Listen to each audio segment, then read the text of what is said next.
বিয়ের আগে যে সম্পর্ক তৈরি হয়, হয় সেটা ভালো বন্ধুত্ব, নয় সেটা প্রবল ভালো লাগা।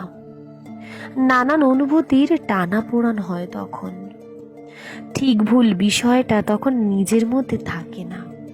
তখন তার চোখে সবচেয়ে সুন্দর, সবচেয়ে আকর্ষণীয় হতে মরিয়া হয়ে ওঠে হৃদয়।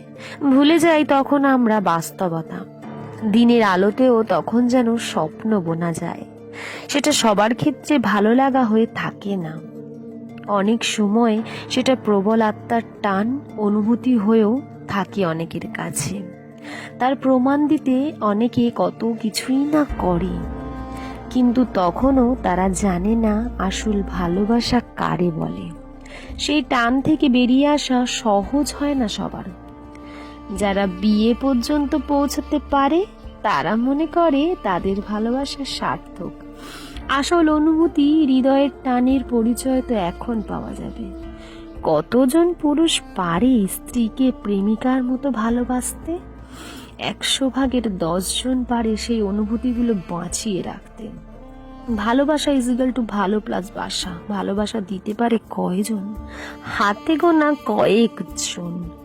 প্রেমিক হওয়া যতটাই সহজ ততটাই কঠিন স্বামী হওয়া।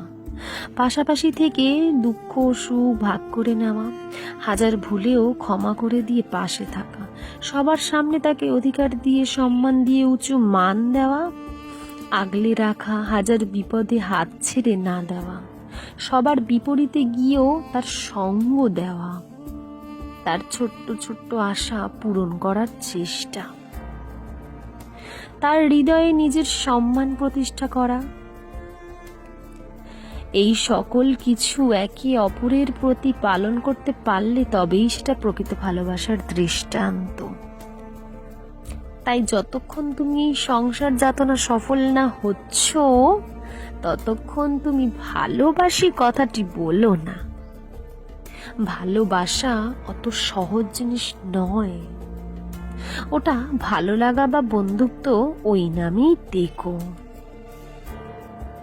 কথাগুলো ভালো লাগলে ফলো করে দিয়ে পাশে থাকবেন। ধন্যবাদ।